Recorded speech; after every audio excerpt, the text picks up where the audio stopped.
ہمیں یاد ہے ہم بچپن میں جب بنوری ٹاؤن جایا کرتے تھے ایسا لگتا تھا ایک نور برس رہا ہے آسمان. ہم تو یونیورسٹی کالج کے ماحول میں رہنے والے. ارے ہم اسکول سے نکلتے تھے, گھر سے نکلتے تھے, بیگ لٹکا کے اسکول جاتے تھے. ایک نمبر کے شرارتی, اللہ معاف فرمائے.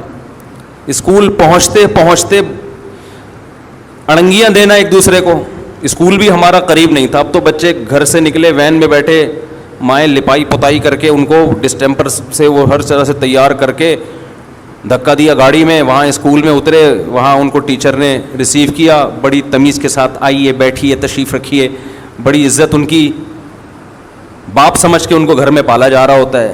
پھر وہاں ڈانٹنا نہیں ہے, مارنا تو سوال ہی, ڈانٹنا بھی نہیں ہے. بچے کی رسپیکٹ مجروح ہوتی ہے, اس سے سیلف رسپیکٹ پہ اثر پڑتا ہے. ایکچولی بچے کی مینٹل گروتھ نہیں ہو پاتی. ایک نمبر کا فرعون متکبر بنتا ہے وہ. کبھی کبھار چلتے پھرتے ویسے ہی ہلکا پھلکا بچے کو ایک آدھ چماٹ, زیادہ نہیں, زور سے نہیں, کبھی کبھار. زیادہ کرو گے تو بد اخلاقی ہے یہ. وہ پوچھے کیوں مارا, کہہ رہے یہ بتانے کے لیے کہ میں باپ ہوں. ایسا نہ ہو تھوڑے دنوں میں وہ اپنے آپ کو باپ سمجھنے لگتا ہے. یہ ہو رہا ہے. کل میں جی ٹی وی پہ انٹرویو دے رہا تھا تو کسی لبرل نے یہ کہا کہ آج کل ماں باپ بچوں کے حقوق ادا نہیں, کھلا نہیں رہے ان کو, ان پہ خرچ نہیں کر رہے. یہ پتہ نہیں کون سی دنیا میں رہتے ہیں. لاکھوں میں ایک والدین ایسے ہوتے ہیں جو بچوں پہ خرچ نہیں کرتے. 99% والدین بچوں پہ ان کی ضرورت سے زیادہ خرچ کر رہے ہو, سب کچھ لٹا کے کھلا رہے ہوتے ہیں. یہ پتہ نہیں کون سی دنیا میں یہ لبرل لوگ رہتے ہیں, پھینکنے کے لیے بیٹھے ہوئے ٹی وی میں, پھینکتے رہو بس بیٹھ کے. اپنے معاشرے کو بس نیگیٹو کر کے دکھاؤ کہ ہم گندے ہیں. اور بھائی ہمارے یہاں اولاد پہ باپ اتنا خرچ کرتا ہے کہ آپ کی گورا تو ایک کمبخت ایک دھیلا خرچ نہیں کرتا اپنے اولاد پہ. وہ بچوں کے بڑے حقوق ہیں وہاں پہ. اور ہمارے ہاں باپ آدھا ہو جاتا ہے, بال گر جاتے ہیں اس کے سر کے. بچوں کے اسکول کی فیسیں, بچوں کو جو کہے گا کمبخت وہ کھلائے گا اس کو. جیم سے کھانی ہے ڈبل روٹی, جیم بھی رکھا ہوگا فریج میں, انڈا کھانا ہے, انڈا بھی پڑا ہوگا. آج کا بچہ, باپ میں یہ مجال نہیں ہے کہ بچے کو انڈا کھانا ہے اور باپ کہنی تو جیم سے روٹی کھائے گا. وہ پرانا زمانہ تھا, ونس اپون اے ٹائم, کہ جو پکائے کھا, تیری مرضی کا نہیں. ہمارا اللہ کا شکر ہے مالی حالات بہت اچھے تھے, لیکن ہماری ماں نے ہمیں اپنی مرضی کا کھلایا ہے, ہماری مرضی کا نہیں. مجھے اپنی والدہ کا وہ چمٹا یاد آتا ہے, گرم چمٹا, جب روٹی پکاتی تھی نا تو اب آلو کی بھجیا پکی ہوئی ہے بالفرض, مولی کی بھجیا پکی ہوئی ہے, ہمیں تو اچھی نہیں لگتی تھی مولی کی بھجیا, بنی ہوئی ہے تو ہم بیٹھے ہوئے, نہیں کھایا جا رہا, ہم سے دل ہی نہیں چاہ رہا کھانے کا. وہ انڈے والا برگر منگوا دو. ٹھیک ہے. نہیں, مجھے یاد ہے ہماری والدہ چمٹا گرم گرم نا ہماری طرف کرتی تھی, یہ لگاؤں گی, کھاؤ اس کو بیٹھ کے, تمہارے باپ کو بھی یہی کھانا ہے. صحیح ہے نا.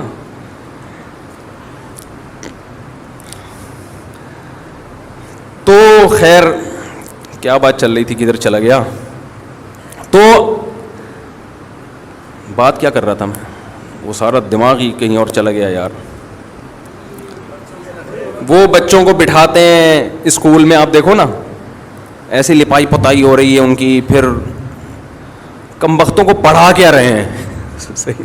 پڑھا تو ڈھنگ, ان کو سیب دیا ہوا ہے اس میں یلو کلر کرو, یہ ایجوکیشن جس کے ہم 6-6 ہزار روپے اسکولوں میں سیب میں رنگ بھرنے کے لیے, فضول قسم کی ٹائم ویسٹنگ. 2-4 انگلش میں نظمیں سکھا دیتے ہیں تو ماں باپ کو چونکہ وہ بھی نہیں آتی تو ماں باپ سمجھتے ہیں بچہ فل ایجوکیٹڈ, ماشاء اللہ بہت ہائی لیول کی تعلیم حاصل کر رہا ہے. Twinkle twinkle little star, how I wonder what you are, وہ پتہ نہیں کیا نظم تھی. کیونکہ ماں باپ کو یہ بھی نہیں آتی تو وہ سمجھتے ہیں بچہ بہت گرو کر رہا ہے ماشاء اللہ. یوں قتل سے بچوں کے ہوتا نہ وہ بدنام. فرعون کے بارے میں اکبر الہ آبادی نے یہ شعر کہا تھا, فرعون نے بڑا جرم کیا, بدنام ہو گیا کہ بنی اسرائیل کے بچوں کو قتل کرنا شروع کر دیا اس نے, بدنام ہو گیا قیامت تک کے لیے. ارے تو نے نسل تباہ کرنی تھی, اسکول کھول دیتا, اسکول کھول دیتا یار. بنی اسرائیل کے بچے اس میں جاتے, تعریف بھی کرتے کہ فری پہ تعلیم فرعون نے ہمارے لیے فری ایجوکیشن کا انتظام کیا ہے. اس کے بعد ان کو کلر کے ڈبے پکڑا دیتا, یلو کلر, کیلے میں کیا رنگ بھرو, پیلا, یلو ڈے مناؤ, پھر ریڈ ڈے مناؤ. بنی اسرائیل اسی میں الجھ کے رہ جاتی. وہ یہ بھول جاتے کہ ہم پیغمبر کی اولادیں ہیں, اللہ نے ہمیں دنیا پہ حکومت کرنے کے لیے پیدا کیا ہے, دنیا کی باغ ڈور, دنیا کی تقدیریں, دنیا کی نبض ہمارے ہاتھ میں ہونی چاہیے, اور یہ فرعون ہم پہ مسلط ہے. یہ سب بھول جاتے, وہ کماؤ پوت بنتے. پھر جناب وہ بی کام کرنے کے بعد, ایم اے ماسٹر کرنے کے بعد وہ نکلتے اور فرعون کی کسی کمپنی میں جاب کر رہے ہوتے اور 1.5 لاکھ روپے تنخواہ لے کے گھر آ رہے ہوتے. کہتے ہیں یہ ہوتا ہے ایبلٹی, قابلیت. اٹ از کالڈ قابلیت. انگلش میں کہتے تو اور لوگ سمجھتے پڑھے لکھے ہو گئے. اس لیے اکبر الہ آبادی نے اس وقت کے اسکولوں کو دیکھ کے کہہ دیا تھا کہ یوں قتل سے بچوں کے ہوتا نہ وہ بدنام, افسوس کے فرعون کو کالج کی نہ سوجی. کالج بنا لیتا, اسکول بنا لیتا, سانپ بھی مر جاتا اور لاٹھی بھی نہ ٹوٹتی. خیر وہ بچہ پھر شام کو گھر آتا ہے, ماں تو ماں ہوتی ہے, وہ انتظار میں بیٹھی بھی ہوتی ہے, اس کی مرضی کا اس کو کھلایا جائے گا. خیر وہ ابھی جو کچھ ہو رہا ہے اس پہ وہ پھر موضوع سے ہٹ جائے گی بات. ہم جب اسکول جایا کرتے تھے تو اڑنگیاں دیتے ہوئے, یہ پروٹوکول ہمیں نہیں ملتا تھا. والدہ صبح ناشتہ بنا کے دیتی تھیں اپنی مرضی کا, ہماری مرضی کا نہیں. کھاؤ. اور پراٹھے ہوتے تھے, وہ ڈبل روٹیاں نہیں ہوتی تھیں, اکثر پراٹھے.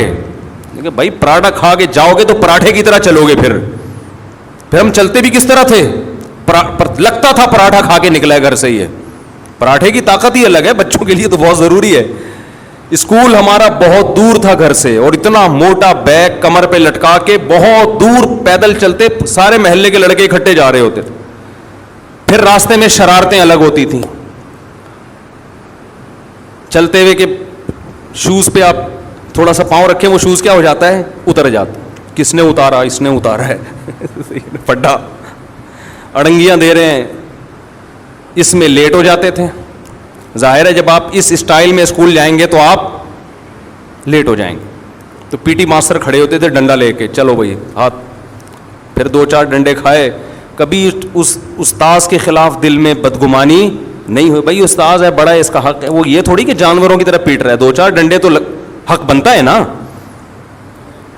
ہمیں یاد ہے ایک ادھر کھایا, ایک ادھر آیا, ایک ادھر آیا, 4 کھائے, چل بھائی. ہم نے کہا کوئی بات نہیں, راستے میں جو دنگا مستی ہوئی ہے اس میں 4 ڈنڈے چلتے ہیں, ٹھیک ہے نا. تو اب بچوں کا کانفیڈینس ہی ختم ہو گیا, نفسیاتی مریض بن رہے ہیں یہ بچے. ان کو باپ بنایا ہوا گھر میں. میرے پاس فیملیز آتی ہیں, باپ اپنے بیٹے کو لے کر آتا ہے, عمر سے پتہ چلتا ہے کہ یہ باپ ہے, ورنہ حرکتوں سے لگ رہا ہوتا ہے کہ باپ کون ہے ان میں. باپ آہستہ آواز سے بات کر رہا ہوتا ہے کہ میرے بچہ کا میٹر نہ گھوم جائے, اور بیٹا اچھل اچھل کے چیخ رہا ہوتا ہے باپ کے سامنے. یہ ہو رہا ہے مارکیٹ میں. تو تم جن کو جن رہے ہو نا, یہ تم اپنے باپوں کو پیدا کر رہے ہو, اپنی اولادوں کو پیدا نہیں کر رہے. تو ان کو شروع سے ہی تھوڑا سا, میں یہ نہیں کہہ رہا ظلم کرو, بد اخلاقی کرو, محبت بھرپور دو, لیکن ٹائٹ کر کے بھی رکھو, کھینچ کے رکھو تھوڑا سا. محبت اور سختی ساتھ ساتھ چلیں. محبت کا کیا مطلب ہے, ان کے حقوق کا خیال رکھو, ان سے بات کرو اچھے انداز سے, اچھے اخلاق سے. دیکھو لقمان علیہ السلام نے اپنے بیٹے سے کیا کہا, یا بنیا, میرے پیارے بچے. القابات دو ان کو, لیکن کچھ پابندیاں ان کے اوپر ہونی چاہیے, ان سے تجاوز نہ کرنے دو. ہر خواہش اگر ان کی پوری کرو گے, وہ تو ایک صاحب نے مجھے کہا میں اپنے بچے کو لے جاتا ہوں دکان پہ اور کہتا ہوں جو چاہیے میں تجھے دلاؤں گا, وہ اتنی شاپنگ کرتا ہے. میں نے کہا یہ کل چور بن سکتا ہے, ڈاکو بن سکتا ہے, اس کی ساری خواہشات پوری کرو گے تو کل جب کوئی خواہش پوری نہیں ہوگی تو یہ بندوق اٹھانے پر مجبور ہوگا. اسلام میں روزے کا حکم ہے تاکہ خواہشات کو کنٹرول کرنا ہم سیکھیں.